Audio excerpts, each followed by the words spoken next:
तो वो इस मौके को जाने नहीं देना चाहती, क्योंकि जो उनके दिमाग में, जो उनके दिल में इतने दिनों से उमड़ घुमड़ चल रही थी, जो आपकी उन्नति को देख करके बहुत परेशान हो रही थी, वो आपके घर में आती हैं और आपके साथ मीठी मीठी प्यारी प्यारी बातें करती है। अरे बेटी, तेरे साथ ये क्या हुआ? अरे बेटी, हम तो पहले ही ये समझ रहे थे, हमको तो सो एंड सो चीज़ से ये शंका हो गई थी। या मैं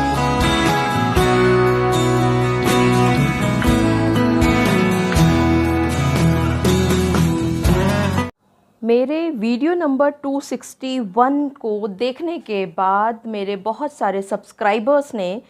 मुझसे एक सवाल पूछा है कि उस वीडियो में मैंने आप सभी को ये ज़रूर बताया कि आपको किन किन परिजनों की, किन किन रिश्तेदारों की गवाही ज़रूर करवानी चाहिए, लेकिन साथ ही साथ एक और प्रश्न जो उनके जहन में घूम रहा है कि ऐसे कौन से व्यक्ति होते हैं जिनकी आपको गवाही भूल करके भी नहीं करवानी होगी। जी हाँ, आप सभी ने बिल्कुल ठीक समझा। आज की स्पेशल वीडियो में मैं आप सभी के साथ उन सभी स्पेशल गवाहियों के बारे में जिक्र करना चाहूँगी जिनकी गवाही आपको किसी भी हालत में अपने केस को साबित करवाने में नहीं करवानी होगी, और अगर आपने करवाई तो आप तरह से आपका केस खराब हो सकता है। मैं एडवोकेट मोहिनी मोना आप सभी का पुनः स्वागत करती हूं और आप सभी देख रहे हैं अपना पसंदीदा चैनल मोहिनी मोना एडवोकेट। अगर आपने मेरे इस चैनल को अभी तक सब्सक्राइब ना किया हो या आप मेरे इस चैनल के लिए नए हैं तो इसको जल्दी से जल्दी सब्सक्राइब कर दें, ताकि आपको इसी तरह के लीगल इन्फॉर्मेटिव वीडियोज़ की नोटिफिकेशन सबसे पहले मिल सके। जैसा कि मैंने आप सभी को वीडियो नंबर 261 में बहुत विस्तार से ये बात समझाई थी कि अगर आप पत्नी हैं और आपके पति ने आपके ऊपर अत्याचार किए हैं और उन अत्याचारों के चलते हुए आप विवश हो गई हैं अपने पति पर या उसके और रिश्तेदारों के खिलाफ घरेलू हिंसा का केस करने के लिए, दहेज का या कोई और केस फाइल करने के लिए। अब देखिए, होता क्या है कि जब लड़की परेशान हुआ करती है और परेशान होकर के अपने मायके में आकर के जब वो बैठती है तो उस समय वो काफ़ी समय तक तो पहले कोशिश करती है कि घर की बात बाहर ना निकले, इस वजह से वो इधर उधर बातें नहीं बताया करती है। लेकिन जैसा कि मैं अपने अक्सर सभी वीडियोस में ये कहा करती हूँ कि अगर आपके साथ किसी भी तरह की ज़्यादती हुई है तो उसको आप अंदर ही अंदर घुटे ना, आप उसको अंदर ही अंदर दबाएं ना, बल्कि कोशिश करें कि अपने हितैषी, अपने वेल विशर्स, फिर से दोहराना चाहूँगी, सिर्फ और सिर्फ अपने वेल विशर्स के सामने इस बात का जिक्र अवश्य करें, ताकि उनको समय रहते या समय पड़ने पर गवाह के रूप में पेश किया जा सके। लेकिन ऐसा भी तो बहुत बार होता है कि आप जब बहुत परेशान हैं और आपके परिवार से खुंदक खाने वाले या आपके परिवार की बढ़ोतरी को देख करके जलने वाले जो लोग हैं, वो ऐसे मौक़ों का इंतज़ार किया करते हैं, और जैसे ही उन्हें बाहर से कहीं से भी एक खबर आती है कि आपके साथ ऐसा ऐसा हुआ है, आपके पति ने ऐसे ऐसे आपके साथ परेशान किया है, आपको ऐसे ऐसे ताड़ित किया है, तो वो इस मौके को जाने नहीं देना चाहती, क्योंकि जो उनके दिमाग में, जो उनके दिल में इतने दिनों से उमड़ घुमड़ चल रही थी, जो आपकी उन्नति को देख करके बहुत परेशान हो रही थी, वो आपके घर में आती हैं और आपके साथ मीठी मीठी प्यारी प्यारी बातें करती है। अरे बेटी, तेरे साथ ये क्या हुआ? अरे बेटी, हम तो पहले ही ये समझ रहे थे, हमको तो सो एंड सो चीज़ से ये शंका हो गई थी। या वो ये कहेंगे कि उन्होंने तो उनकी वो हरकत देखी थी जिनकी वजह से वो कहेंगे कि उनको पहले से ही उनके दिमाग में चल रहा था कि कहीं ना कहीं इस शादी में गड़बड़ चल रही है, और वो आपसे प्यार प्यार से बातें पूछती रहेंगी। और क्योंकि आप उस समय पीड़ित हैं, आप इमोशनली टूट चुकी हैं और आपको एक सहारा चाहिए जिनसे आप अपने दिल की भड़ास निकाल सकें, अपने दिल की परेशानी बता सकें और उस समय पे वो व्यक्ति, चाहे वो आपकी चाची है, मौसी है, ताई है, या जो भी व्यक्ति है, या आपके चाचा मामा जो भी हो सकते हैं, वो उनको ही आप अपने सबसे बड़ा हितैषी समझने लगती हैं और आप उनको सारी बातें बता दिया करती हैं। जब सारी बातें हो जाती हैं तो फिर वो लास्ट में ये भी बात कहा करती हैं कि बेटी तू परेशान बिल्कुल ना हो, मैं तेरे साथ खड़ी हूँ। अब क्योंकि आप इमोशनली पहले ही टूट चुकी हैं, आप कहीं ना कहीं एक तिनके को, जैसे कहते हैं ना कि एक डूबते को तिनके का सहारा मिल गया, तो यही हालत हुआ करती है। आपको लगता है कि आपकी हितैषी इससे ज़्यादा बड़ी कोई नहीं हो सकती। जब आप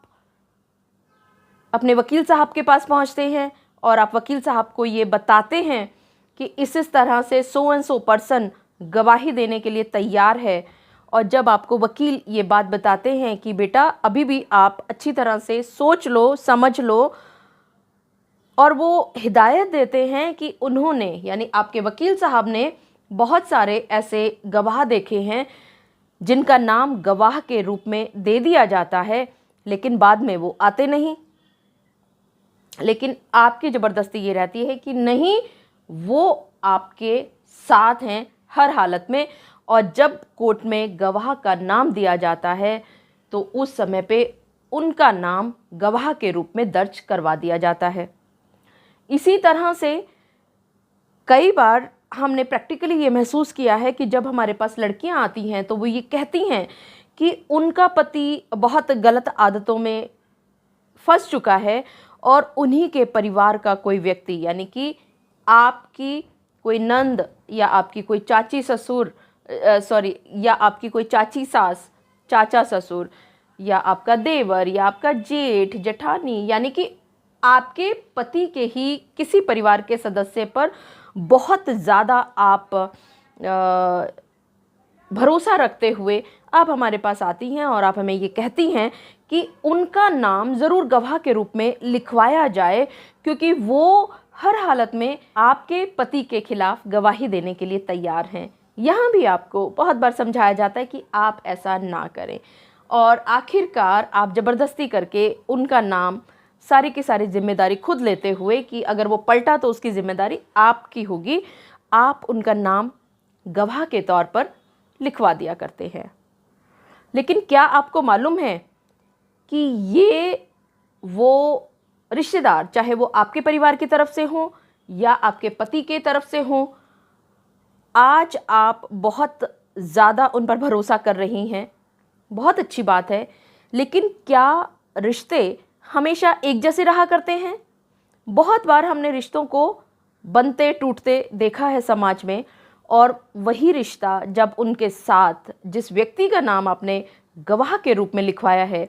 कभी भी अगर खटाई में पड़ा, कभी भी लड़ाई झगड़ा हुआ, तो या तो जब कोर्ट से समन्स जाते हैं गवाही के तौर पर उनको बुलाने के लिए, या तो वो आते ही नहीं हैं, और अगर आते भी हैं तो समझाने के बावजूद वो ऐसा कोई भी स्टेटमेंट रिकॉर्ड नहीं करवाते कोर्ट के अंदर जो आपके केस को मजबूती देता हो। बल्कि हमने तो बहुत बार ऐसा भी देखा है कि जो गवाह आपकी ज़बरदस्ती की वजह से आपकी तरफ से लिखवाया गया था, वो या तो आया ही नहीं, और अगर आया तो उसने अपनी गवाही को आपके खिलाफ दे दिया, यानी कि आपके पति के फेवर में दे दिया। और यही वो वजह हुआ करती है जिसकी वजह से हम कहा करते हैं कि बहुत ज़्यादा गवाहों को इंक्लूड मत करो, सिर्फ और सिर्फ जिन पर आपका पूरा भरोसा है कि वो किसी भी हालत में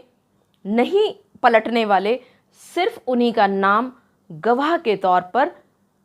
लिखवाया जाना चाहिए। मुझे पूरा विश्वास है कि आप सभी को मेरे आज के इस वीडियो के माध्यम से ये बात भली भांति पता चल गई होगी कि गवाही पर ही आपका पूरा केस टिका हुआ होता है।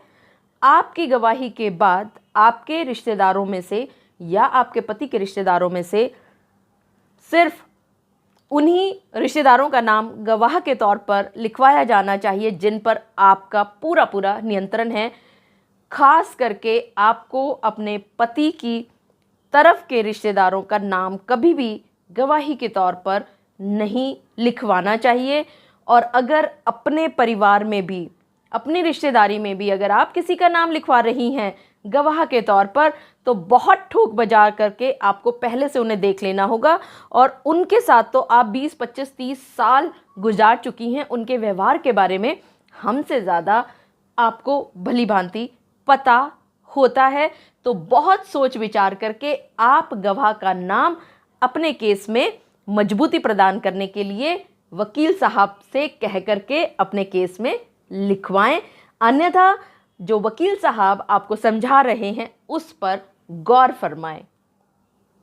मुझे पूरा विश्वास है कि आप सभी को मेरा आज का वीडियो भी बहुत अच्छा लगा होगा। अगर आपको मेरा आज का वीडियो भी अच्छा लगा तो इसको लाइक, शेयर और कमेंट करना ना भूलिएगा। और हाँ, अगर आप मेरे इस चैनल के लिए नए हैं तो इसको जल्दी से जल्दी सब्सक्राइब कर दीजिएगा ताकि आपको इसी तरह के लीगल इन्फॉर्मेटिव वीडियोज़ की नोटिफिकेशन सबसे पहले मिल सके। अपना और अपने परिवार का बहुत अच्छी तरह से ध्यान रखिएगा। Thank you, take care, bye bye.